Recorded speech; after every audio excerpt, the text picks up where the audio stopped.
dari saudara Khairul Syah. Beliau bertanya, Assalamualaikum Ustaz, bagaimana caranya agar kita selalu dihindarkan dari penyakit hati? Bagaimana supaya selamat dari penyakit hati? Berarti kita harus sering-sering periksa hati. Orang yang tidak pernah memeriksa hatinya, dia tidak tahu hatinya dalam keadaan sakit. Dari mana kita tahu kena penyakit? Kalau kita medical check up. Makanya ada kota yang dikatakan ini kota bebas COVID-19. Rupanya tidak pernah dicek. Pantasan nggak ada penularan. Karena tidak dicek. Tidak diperiksa. Coba kalau diperiksa. Oleh sebab itu banyak orang mengatakan, Bapak ada sakit. Saya nggak sakit apa-apa. Pernah diperiksa? Belum. Oleh sebab itu hati kita ini mesti diperiksa. Saya ambil contoh satu penyakit. Penyakit hasad. Sadarkah kita kena penyakit hasad? Tidak. Karena kita tidak tahu hasad itu apa. Tapi kalau kita tahu hasad itu apa, karahatun ni'mah alal mun'ami alaih.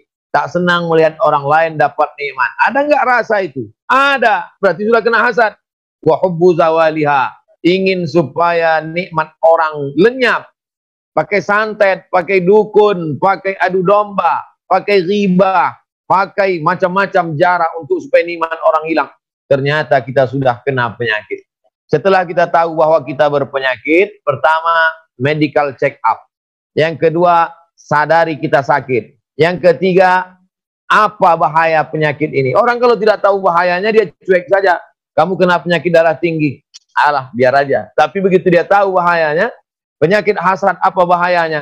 Iyakum wal hasada, takutlah kamu pada penyakit hasad. Fa innal hasada, karena sesungguhnya hasad, yakulul hasanat, memakan segala amal kebaikanmu. Kama ta'kulun narul hatab, sebagaimana api memakan kayu bakar. Setelah itu jangan angkuh, jangan sombong, segera berobat, doakan orang yang dapat nikmat, sahabat, kawan, tetangga kita. Setelah itu berdoa kepada Allah supaya disembuhkan penyakit. Allah maj'alni minat tawabin, jadikan aku orang yang bertaubat. Waj'alni minal mutatahhirin, jadikan aku orang yang mensucikan hati dari penyakit hati. Waj'alni min ibadika shalihin, jadikan aku hamba-hambamu yang saleh. Syarat orang menjadi soleh, hatinya mesti bersih. Ala fil jasadi mutah, taulah kamu dalam dirimu itu ada segumpal. Idza salahat salahal jasadu kullu, kalau yang segumpal itu rusak, baik, yang lain ikut jadi baik.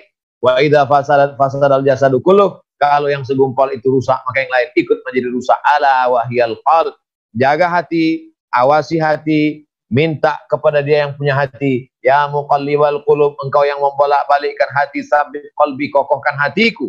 Ala dinik, dalam agamamu. Wa ala ta'atik, dalam ketaatan kepadamu.